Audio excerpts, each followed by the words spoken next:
I never thought I'd hear my wife scream my name from the front yard of our house, begging me not to choose her best friend over her. Yeah, that happened. And if you're wondering how a marriage gets to that point, buckle up. Because it didn't start with screaming. It started the night she looked me dead in the eye and asked for an open marriage. Then disappeared into the arms of some hotshot Dallas CEO who treated her like a weekend hobby. And when he dropped her faster than a bad stock, suddenly I was valuable again. But she had no idea what I'd learned, or who I'd grown close to while she was out chasing options. If this hits you already, stick around, and hit subscribe so you don't miss what comes next. Name's Beckett Ward. I'm a blue-collar guy out of Fort Worth, Texas. I wake up before sunrise, lace up boots that never really get clean, and step into heat that feels like it's trying to peel your skin off. By noon, I'm covered in dust, sweat, and whatever the job throws at me that day. But when I stand back at the end of a shift and see a straight fence line, a solid deck, a house framed clean, I can say one thing and sleep at night. I built that with my own 2 hands. That's how I was raised. Be a man of your word.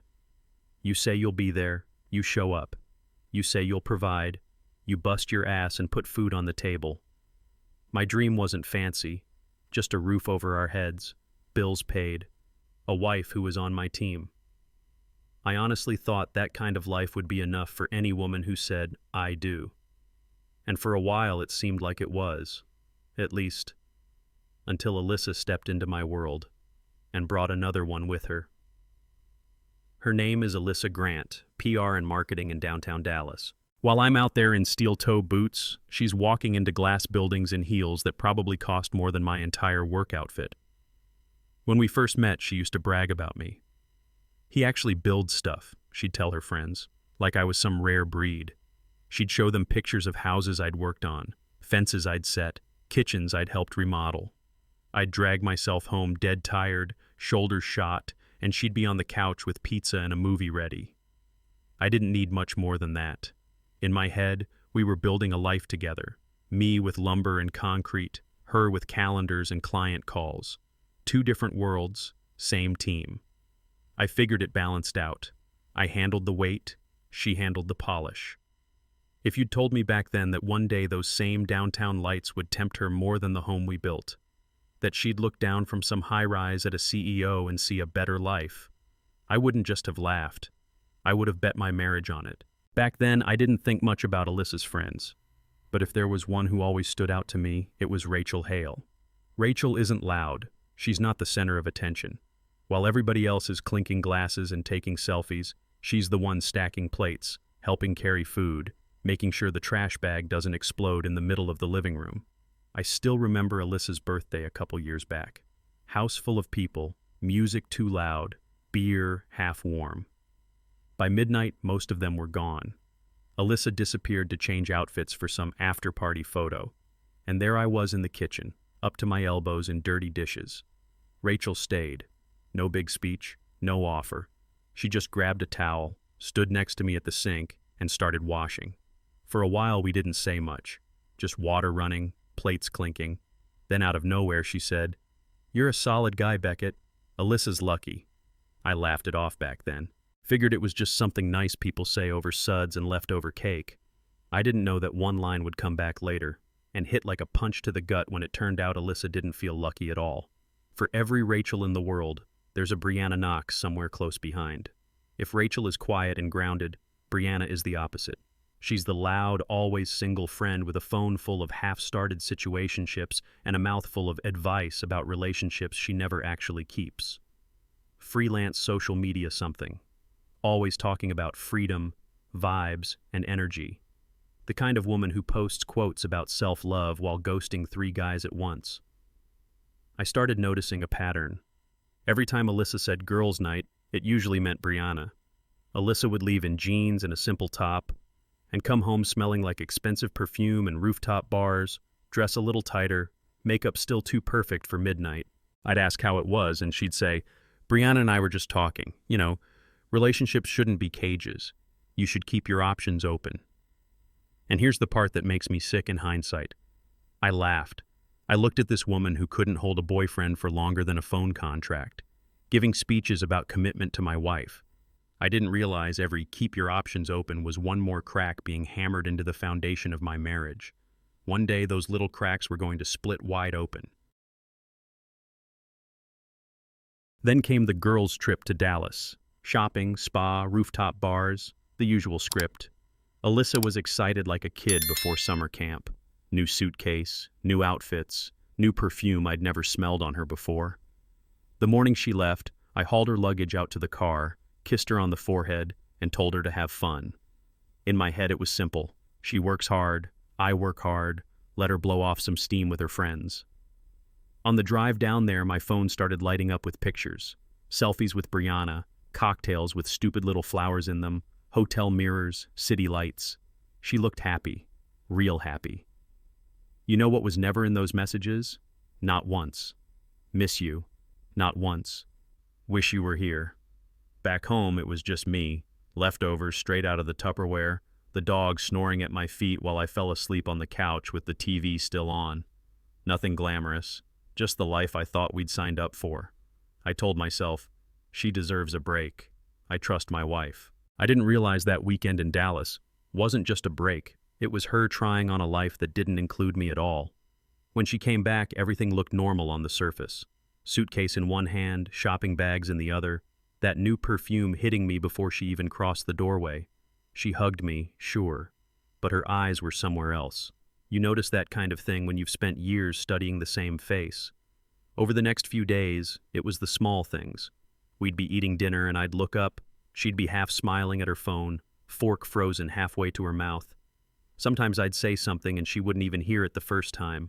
I'd repeat myself and she'd blink like she was coming back from another room. At night in bed, the glow from her screen stayed on longer, turned face down when I rolled over. Just a group chat, she'd say, girls being stupid. I told myself she was just tired, still in vacation mode, needed a little space, so I backed off. Didn't press, didn't snoop. I thought I was being a good husband by giving her room to breathe. Truth is, I was giving her the empty space she needed for something, or someone, else to move in. After that Dallas trip, the girls' nights started showing up on the calendar a lot more. Dinner with Brianna, she'd say, grabbing her purse like it was a lifeline. Don't wait up. She used to throw on jeans and a sweater. Now it was short dresses I'd never seen her wear for me, heels that clicked all the way down the hallway, and that new expensive perfume that showed up right about the time my piece disappeared. She'd come home late, way past what makes sense for just dinner. Some nights she was too happy, buzzing, talking fast about deep conversations and finding herself. Other nights she'd slam a cabinet because I asked a simple question like how it went. No middle ground, just high or low. I'd be sitting on the couch, TV on low, dog at my feet, feeling less like a husband and more like a tenant who happened to share her mailing address. And still, I lied to myself. She's just stressed. She's figuring things out. If I just bust my ass a little harder, put more food on the table, pay everything on time, it'll settle. But my gut knew better. The house was the same. The woman walking in and out of it wasn't. The morning everything cracked didn't look special. No storm, no slammed doors, just me in my old work jeans, standing at the stove, scrambling eggs before another day in the Texas heat. Alyssa was leaning against the counter, arms folded, watching me. Not in that soft way she used to. More like she was rehearsing something in her head and waiting for her cue. Out of nowhere, she goes, "I think we should try an open marriage." I actually laughed. Didn't even turn around at first. Just kept working the pan and said, "Funny." But the room stayed quiet. Too quiet. I turned and looked at her. No smile, no joke in her eyes, just calm, like she was asking if we should switch internet providers. That's when it hit, like a slap in the face. This is the same woman who once said cheating was a deal breaker, now standing in my kitchen suggesting we just schedule it and call it growth. The eggs kept cooking. Something else didn't. And I remember thinking, so this is how a man goes from husband to option. After she dropped the open marriage bomb, she didn't even give me a second to breathe. She went straight into this little speech like she'd been rehearsing it in the mirror. It's about growth, Beckett. About exploring ourselves, learning more about who we are, and still choosing each other, she said, word for word like some Instagram caption. None of it sounded like my wife. It sounded like a podcast she half listened to while scrolling TikTok. Then she pulled out the Brianna card. Brianna's in one. She said it saved her life. It made her feel free. And that's when it really clicked. This wasn't about us. This was about her wanting options while still keeping me in the background, paying the mortgage, keeping the trucks running, keeping the lights on. I wasn't a husband in this version. I was the safety net under her little trapeze act. I didn't yell, didn't slam anything. I just slid the plate of eggs across the counter toward her and really looked at her. Not like a man looks at his wife, like a man looks at a stranger who just walked into his house wearing his wife's face. That was the morning something in me shut off. I didn't answer her that morning. I went to work, poured concrete, swung a hammer, and let her little speech rattle around in my skull all day. By the time I came home that night, I knew exactly what I was going to do. We were in the bedroom, both getting ready for bed. She was half watching some show on her phone, half watching me in the mirror like she was waiting for a verdict. I sat down on the edge of the bed and said, "If that's really what you want, okay, let's try it." Her whole face lit up. You'd think I'd just handed her front row tickets to some sold-out concert. She wrapped her arms around me. "I knew you'd understand. You're so open-minded, so mature." I didn't say it out loud, but I'll say it here. I wasn't agreeing. I was opening the door and stepping out of the way, letting her show me exactly who she was when she thought there'd be no consequences. From that night on, I started really watching. Phone turned face down. Stories that didn't line up. New plans with old friends. Sometimes, as a man, you stop arguing, and you just give someone enough rope. If they hang the relationship with it, at least you know it wasn't your neck in the noose. Once I said, okay, the mask really slipped. Suddenly, Alyssa had a lot of coffee with friends at night. Since when do grown adults need a latte at 9 p.m. on a Tuesday? She started buying new clothes. Not work stuff, not comfy at home stuff. Tight dresses, low backs, shoes that looked like they came with a waiver. She'd spend 40 minutes in front of the mirror turning side to side like she was interviewing with the mirror, not living with her husband. Every time she came home late, it was the same line. Just catching up with the girls, same words, same tone, different lipstick. Here's the thing. I'm not stupid. I'm a lot of things, but I'm not blind. I wasn't trying to catch her in anything. I'd already caught the biggest thing, the truth. So I started keeping score, but not on paper, just in my head. Days, times, moods, the way her phone never left her hand. Not because I wanted to explode later, but because I was done gaslighting myself. That's when the switch flipped. I stopped feeling like the victim in my own house and started acting like a man quietly watching the end of a bad deal. And then my little sister Jenna walked in and turned suspicion into proof. My sister Jenna doesn't text, "We need to talk," unless something's on fire. So when her message popped up, "We need to talk," it's about Alyssa. My stomach already knew before my head caught up. I told her to come by the house. I figured I was about to get the usual. Maybe go to therapy, maybe communicate better, maybe she's just stressed.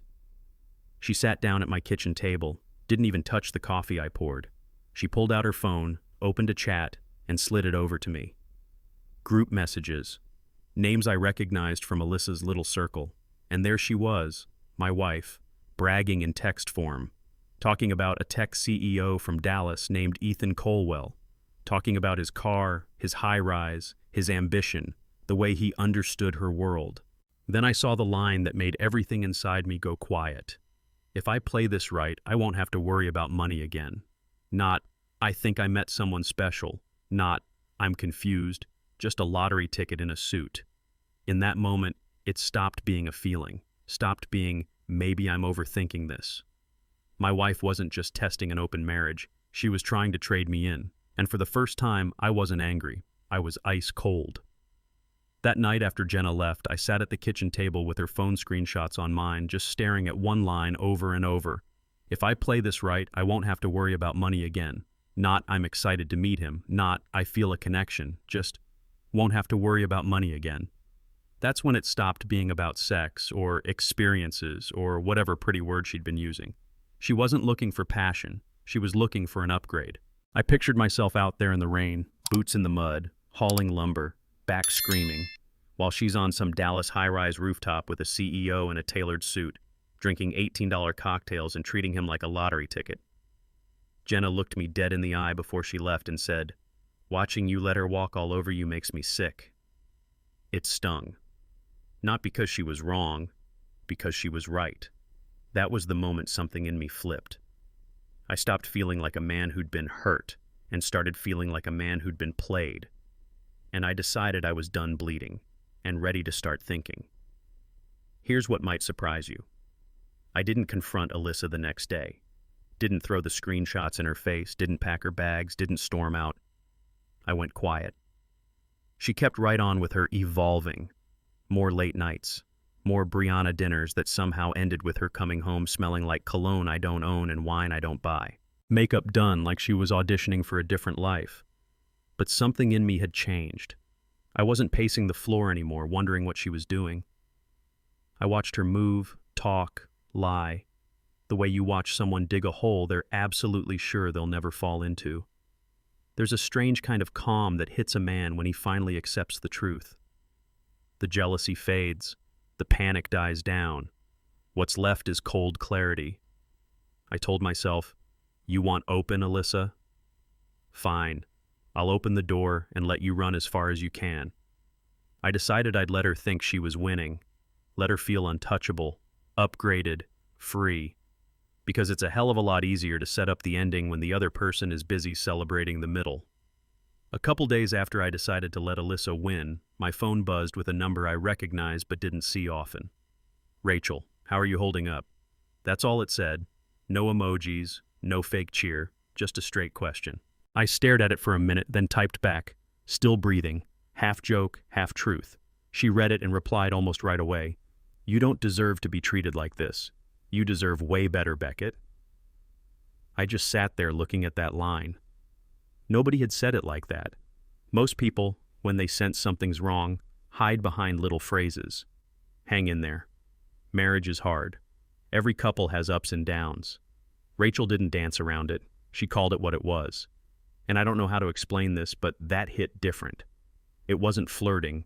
It wasn't her shooting a shot. It was someone finally standing on my side of the line and saying, "You're not crazy. This is messed up." That was the first tiny crack in the wall I'd built around myself. And it came from the one person I never expected to see me that clearly. Not long after that text, Rachel messaged me saying she'd left a jacket at our place after some old get-together and asked if she could swing by to grab it. I told her, "Yeah, come on over." Alyssa was out with Brianna again that evening, so it was just me and the dog when Rachel knocked. She grabbed the jacket, said thanks, and I heard myself say, "You want some coffee? I just made a pot." She hesitated for half a second, then nodded. "Sure, I could use it." We sat at the kitchen table. No candles, no music, no show. Just two mugs and the hum of the fridge. We talked about work, long hours, stupid bosses, how people in hospitals treat nurses like Jenna and office managers like Rachel as if they're furniture until something goes wrong. Then she smirked a little and said, "Alyssa loves chaos. Then she complains when it gets messy." I let out a laugh I didn't know I was holding. "Welcome to my world," I said. We both smiled, but there was weight behind it. Somewhere in the middle of that simple, quiet conversation, I realized something. For the first time in a long time, I wasn't walking on eggshells, wasn't wondering what mood I'd get hit with next. I was just talking, breathing, existing. And it felt a hell of a lot like coming up for air after being underwater too long. After that coffee, Rachel didn't just disappear back into her own world. Every now and then she'd swing by, dropping something off Alyssa left at her place, picking up something she borrowed. Little excuses that didn't feel forced, just natural. A lot of those talks ended up in the garage. Me under the hood of my old truck, Texas sun burning through the open door, hands black with grease. Rachel standing there with a flashlight, actually listening while I explained what I was fixing. Not pretending, not checking her phone every 2 minutes. Those 10, 15 minutes at a time felt more honest than some of the last few months of my marriage. Of course, Alyssa started to notice. One night we're in bed, both pretending to scroll, and she goes, "You've been spending a lot of time with Rachel, huh?" I didn't look up right away. Then I said, "Does that bother you?" Half question, half jab. She scoffed. "I'm just saying." But her eyes gave her away. Tight, sharp, jealous in a way I hadn't seen when it was her going out at night. For the first time in a long time, I wasn't the only one feeling replaceable. After that, the questions kept coming. Not all at once, but in little bursts she tried to pass off as casual. "Was Rachel here again today? Did she say anything about me? How come she texts you so much lately?" I played dumb. "Yeah, she stopped by. She just borrowed the drill." Which was technically true. Once. I'd see Alyssa chew on that, eyes flicking, brain scrambling to connect dots she never thought she'd have to worry about. For months, I'd been the one lying awake, wondering who she was dressing up for, who she was laughing with over overpriced drinks. I won't lie to you. It felt good watching her squirm. Call it petty, call it karma, call it whatever you want. But there was a dark little satisfaction in seeing her taste even a sip of the insecurity she'd been pouring down my throat for weeks. I didn't need to blow up her CEO secret. I didn't need to scream, "I know." All I had to do was let Rachel's calm, steady presence exist in the same universe as Alyssa's chaos. And slowly, you could feel it. The balance of power in that house starting to shift. Then one day, the vibe changed. Alyssa came home early. No perfume cloud, no buzzing energy, no "sorry, lost track of time." She dropped her bag by the door and just sank onto the couch like somebody pulled the plug on her. She barely said a word through dinner, just pushed food around her plate, scrolling her phone like she was waiting on a message that wasn't coming. Later that night, out of nowhere, she muttered, "He's just intense. I need space." I didn't ask who he was. I didn't need to. That's code. Code for the CEO got bored. The high-rise dream expired. Funny thing is, the very same week her intense connection cooled off, I suddenly became a lot more visible. She started cooking again, little touches on my arm when she walked past. "Hey babe, how was your day?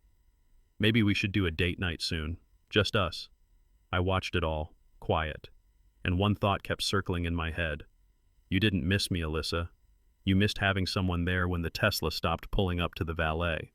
I didn't say it out loud yet, but inside, I was ice cold. Funny how I only get interesting again the moment your golden ticket gets torn in half. A few days later, I came home to something I hadn't seen in a long time. Table set. Real plates, not takeout boxes, candles lit, music low, Alyssa in a dress she used to wear back when things were simple. She smiled like nothing had ever happened. I thought it'd be nice to have a night, just us, like old times. I sat down, picked up my fork, and ate. Didn't play along, didn't fake the old version of myself she was trying to reboot. She asked about work. I answered. She laughed a little too loud at small jokes, kept reaching across the table like we were in some commercial. At one point, I took a sip of my drink and said, almost casually, "You know, Rachel told me you make a mean mushroom risotto." Her face twitched before she could stop it. Smile went tight. Eyes hardened just for a second. "You and Rachel talk about my cooking now?" she asked. I shrugged. "We talk about a lot of things." That's when I knew. Ethan wasn't the name rattling around in her skull anymore. It was Rachel. And sitting there, across from a woman trying to rewind a movie she'd already burned, I realized I wasn't the one on shaky ground anymore. That same night, after the fancy, like old times dinner, we ended up in the bedroom, both pretending to get ready for bed. The candles were out, makeup wiped off, real faces back on. Out of nowhere, Alyssa says, "I feel like you're pushing me away." I just stared at her for a second. "You literally asked me to accept you dating someone else," I said. "That's not me pushing you away. That's me giving you the runway." She folded her arms tighter. "You never really wanted the open marriage. You just said yes to trap me." I almost laughed. Trap her. "No," I said, calm as concrete. I said yes to see how fast you'd run. I let it hang for half a beat. Turns out, faster than Prime. She snapped, rolled her eyes, muttered something about me being an ass, and stormed out of the room like she expected me to follow and smooth it over. I didn't move. For the first time, I'd said exactly what I meant. No filter, no sugarcoating, no trying to understand her side. And it hit me. I wasn't the man hanging on her mood anymore. I was the man finally calling the game for what it was. Not long after that argument, Rachel came over on a Saturday to help with the back fence. At least, that's what we told ourselves. Truth was, I think we both just wanted an excuse to be around something that felt steady. Sun was beating down, boards stacked in the yard, post hole digger leaning against the grass. I was measuring and cutting.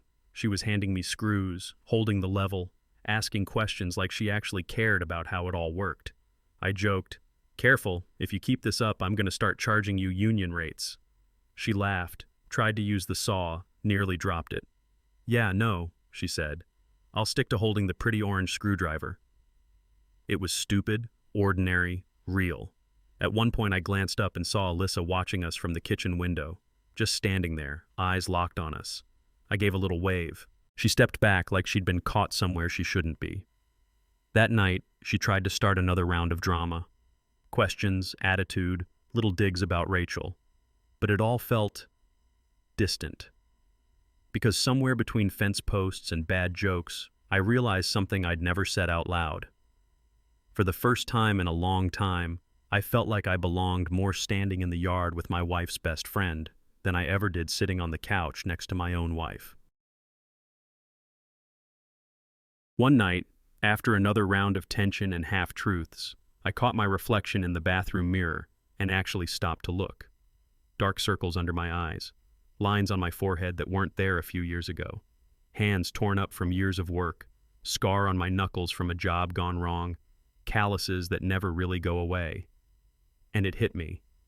I'd bent over backwards to be a good man, a stand-up guy, the kind of husband you're supposed to be proud to bring home. But I wasn't standing up for myself. I was standing up for someone who treated me like a backup plan. Out loud, to the empty bathroom, I said it. I'm done being plan B for anyone. I walked into the bedroom, sat on the edge of the bed, and looked at my left hand. The ring felt heavier than it ever had. I slid it off, not with rage, with clarity. Opened my nightstand drawer and set it inside. First time since the day I put it on. Then I picked up my phone and typed a message I already knew the answer to. "Can you come over for dinner tomorrow?" Sent it to Rachel. And for the first time in a long time, I felt like I'd chosen me. Rachel showed up the next evening holding a glass dish with both hands. "Hope you like lasagna," she said. "It's kind of my one impressive move." We ate at the same kitchen table where I'd once set down a plate of eggs and watched my marriage crack. Only this time, there was no tension in the air. No phone face down, no fake small talk. Just two people and food that actually tasted like comfort. We talked about everything but Alyssa, her job, my crew, stupid things we did as kids, the kind of life we thought we'd have when we were 18 and clueless. At one point, I put my fork down and said, "I'm tired, Rachel. Not just from work. I'm tired of games. I don't want drama anymore. I just want peace. Someone who's actually on my side." She went quiet, set her fork down too. Then she looked me dead in the eye and said, "I've always liked you, Beckett, even back then, but you were married, and I don't mess with taken." I let that sit for a second. Heart loud, mind clear. "Well," I said, "I'm not taken anymore. Not in the ways that matter." I held her gaze. "I'm picking you now. No flowers, no speech. Just the truth between two people who'd both had enough of being second choice." After that dinner, we just sat there for a minute, both of us quiet. You can feel when something shifts for real, not just in your head, but in the room. Rachel looked at me and gave this little half smile. "So, are we doing this?" No flirting in it, no games, just a straight question. "Yeah," I said. "We're doing this. No secrets, no half-truths, no open, just us." It didn't feel like some victory lap. Didn't feel like I'd won against Alyssa. It felt like something finally clicked into place that had been off for a long time. I wasn't the safety net anymore. I wasn't plan B.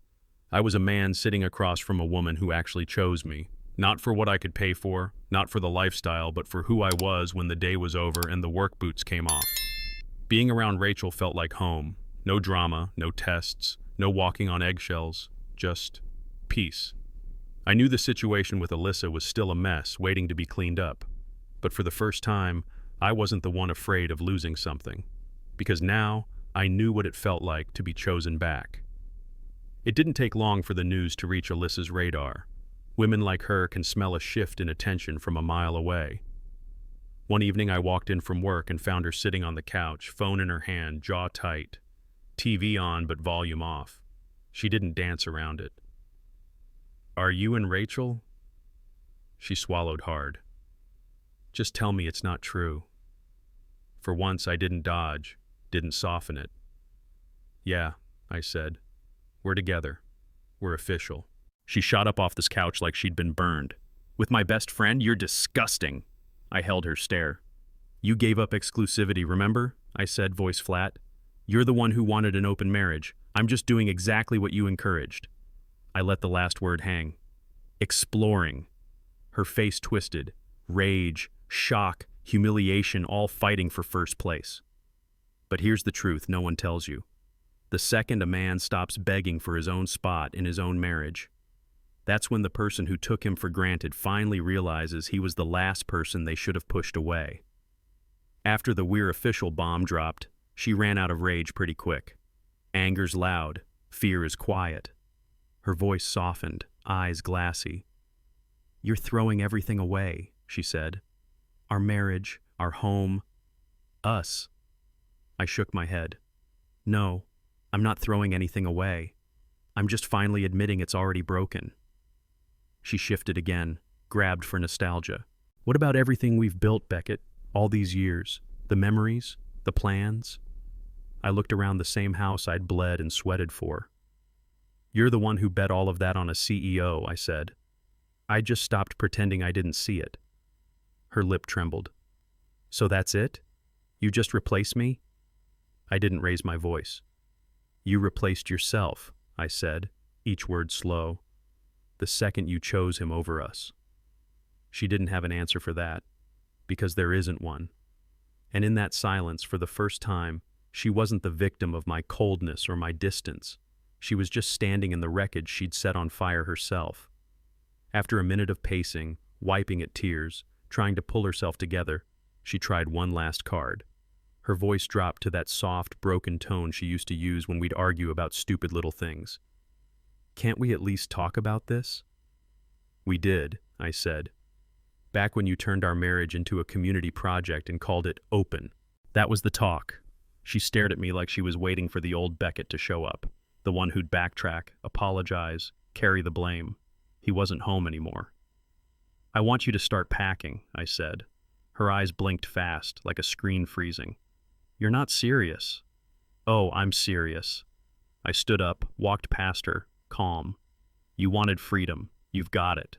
No yelling, no doors slammed, no plates broken. Just a sentence that finally matched the truth of what she'd already done. She'd opened the door the day she chose someone else. All I did was close it behind her. After she left, the house was quiet in a way it hadn't been in months. No slamming doors, no perfume, just the hum of the fridge and the dog snoring by the back door. The next morning, my phone made up for it. By 8 a.m., I had 12 missed calls. Same number, same name. The voicemails swung like a busted pendulum. "Please, Beckett, can we just talk?" "You're being cruel. You're throwing your life away. You'll regret this." And my personal favorite, "You're a snake." I listened once, then I stopped. I had plenty I could have said. I could have reminded her of every late night, every lie, every open door she walked through without looking back. But I'd finally learned something important. Arguing with someone who rewrites history as they go is just setting yourself on fire to prove the flames are real. So I let her scream into the void. No replies, no explanations. I had plenty to say, I told myself, sliding the phone face down on the table. But the silence says it better. Then I picked it up for one thing only, called my lawyer and said, "Yeah, it's time. I need to come in." The feelings had run their course. Now it was business. A few days later, I was sitting in a leather chair in my lawyer's office, coffee in hand, prenup folder open on the desk between us. He flipped through the pages like he'd already read the ending and enjoyed it. "All right, Beckett," he said. "Let's go over this one more time." He started reading out loud. Property owned before marriage? Protected. Construction business? Protected. The 2 rental houses I'd killed my back for? Protected. Tools, equipment, the truck I kept running with duct tape and stubbornness? Protected. He glanced up at me with this little grin. "She doesn't get a dime," he said. "Not one damn dime." I won't lie. That line warmed something in my chest. Because while she'd been out chasing upgrades, I'd been pulling double shifts, saving every extra dollar, mowing other people's lawns so I could buy my own beat-up mowers, one at a time. I remembered coming home dead tired, grease up to my elbows, telling myself, this is for us, for our future. Turns out, I'd accidentally been protecting my future. I picked up the pen, signed where he told me to, and slid the papers back. It felt less like paperwork, and more like cutting the last financial cord tying me to someone who'd already checked out long ago. My lawyer sent the divorce packet to her new place, some Sky House Dallas apartment with floor-to-ceiling windows and rent that screams, temporary main character energy. Didn't take long before my phone buzzed. "Are you serious?" No hello, no small talk, just that. I stared at the screen for a second, then typed back, "Dead serious. You opened the door. I'm just closing it behind you." Couple minutes later, another text. I didn't know what was in the prenup, and that right there told me everything I needed to know. She signed something binding her future to mine without even caring what it meant, back when she was sure I'd never actually enforce it. "Not my fault," I wrote. Then I put the phone down and walked away. No follow-up, no comfort, no, sorry it had to be this way. There's a point where a man stops cushioning the fall for someone who climbed the ladder all by themselves. I wasn't going to be her safety net anymore, financially, emotionally, or otherwise. I heard about this next part from Rachel, and to be honest, it only confirmed I'd made the right choices.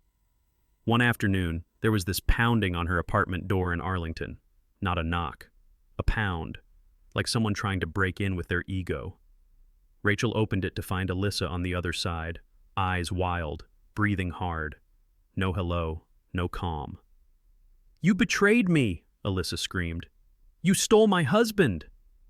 Rachel didn't flinch, didn't back up. She just looked at her for a second, like she was deciding whether this conversation was worth the oxygen. Then she said, quiet but sharp, "You wrecked your own marriage. I just stopped cleaning up the mess for you." That landed. You could hear it. Alyssa sputtered, tried to spin it, but there's not much you can say when someone puts the truth that clean in your face. Rachel finished it with one line. "If this is what you came here for, you can leave the same way you came in. Alone." Then she closed the door. No drama, no screaming match, just a hard stop for a woman who'd never been told no in a language that clear. After the papers were sent and the calls stopped, it was just me and the house in Fort Worth. Same walls, same floors, but none of it felt like ours. So I started cleaning. Not dust, history, wedding photos, boxed, her decorations, donated, perfume bottles, trash. Every item I picked up felt like proof of a life I'd carried alone. And as the shelves emptied, the rooms got louder. Not with memories, with clarity. When I finished, the place looked emptier, but for the first time in a long time, it felt lighter, and I had no idea the next knock on that door wouldn't be a memory I was trying to forget, but a ghost coming back to life. A few weeks later, I was standing in the kitchen after work, boots still dusty, sipping cheap coffee and leaning on the counter when my phone rang. It was my lawyer. His voice was calm, matter-of-fact. "Just wanted to let you know, Beckett. It's official. Judge signed everything this morning. You're divorced." I didn't say much. Just, "All right, thanks."